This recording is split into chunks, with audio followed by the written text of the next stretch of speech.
Il y a 3 jours, ils ont encore tué un passeur, mais on ne sait pas qui. Malgré les dangers, le camp tourne à plein régime.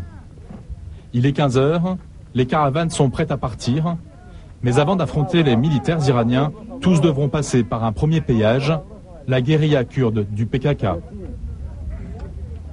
Le PKK exige aussi de l'argent. Par passeur, ils prennent $20 à chaque fois. Et si on ne donne pas, ils nous confisquent nos chevaux et nos marchandises.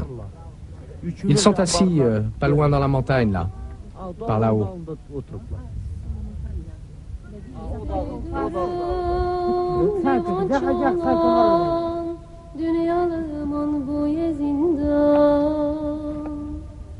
Garibim az garibim, garibim az garibim, gümrüm astana benim yar yar yar yar.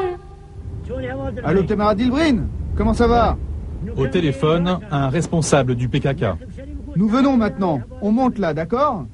Le chef de la police nous a dit qu'on pouvait venir te voir, Dilbrin. Qui n'hésite pas à tuer.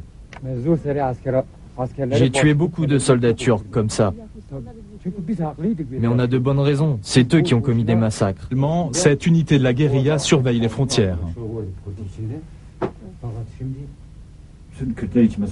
On est là pour protéger les Kurdes dans les 4 pays où ils vivent, y compris les contrebandiers.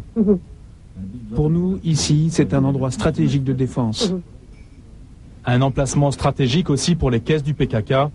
La guérilla reconnaît qu'elle se finance en partie avec l'argent de la contrebande. Parce qu'on protège leur passage, ils peuvent aller et venir. Ils peuvent passer tranquillement.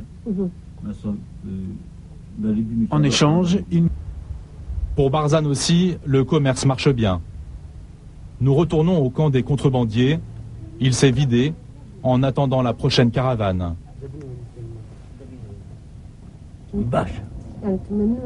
Les affaires marchent bien, je suis très content.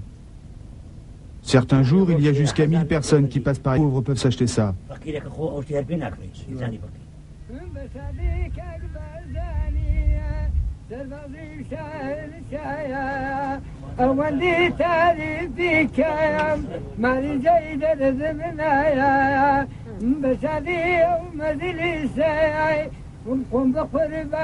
La nuit est tombée. Farhad, un Iranien en exil, l'assistant de Barzan, s'apprête à passer une nouvelle nuit sous la tente. Il est 3 heures du matin, une nouvelle caravane de contrebandiers approche. Ils sont plus d'une centaine. Dehors, il fait quelques degrés au-dessous de zéro.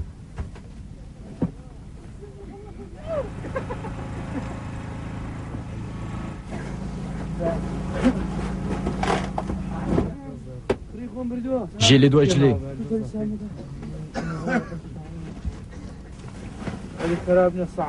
comme des êtres humains. J'ai fait des études d'ingénieur. Ils donnent du travail à tout le monde, même à des gens pas qualifiés. Mais pour nous, rien. Mètres au nord d'Erbil, nous quittons l'Irak pour le Kurdistan turc. Dans ces montagnes, la contrebande est aussi la règle. Notre chauffeur Selim est un élu kurde. À l'arrière, un de ses amis contrebandiers. Il y a des militaires là-haut aussi? On va essayer de passer quand même.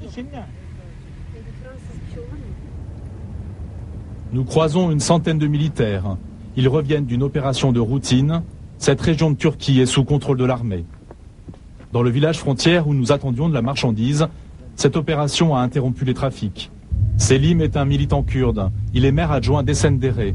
Pour lui, la contrebande n'est pas un choix, c'est la conséquence de la politique d'Ankara à l'encontre de son peuple. Nous sommes au poste frontière entre la Turquie et l'Iran. Depuis plus de 10 ans, les deux pays ont pris des mesures restrictives contre leur minorité kurde. Elles n'ont plus le droit de faire du commerce ensemble. Au poste frontière, des dizaines de boutiques ont dû fermer. Il n'y a que des mines ici. Personne ne peut plus marcher. Là-bas, c'est l'Iran. Il y a des mines aussi. Ces mines en... L'essence, c'est l'affaire de Chiar, un collégien de 15 ans.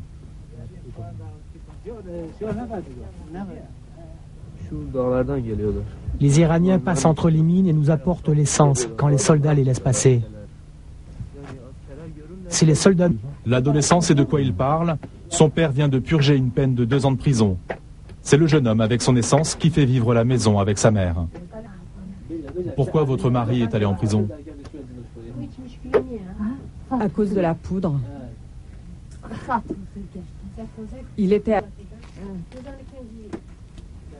Il sortira dans 1 an environ. Il est parti à Istanbul avec la poudre et un de ses amis devait le payer. Mais il est tombé dans un piège tendu. Des Turcs. Il vient de récupérer 6 kilos d'opium en provenance d'Iran. Il y en a pour combien là? Il y en a pour 40 000 euros. 40 000 euros. Ça part à Istanbul, puis dans les pays d'Europe. Dizaine de checkpoints de l'armée turque.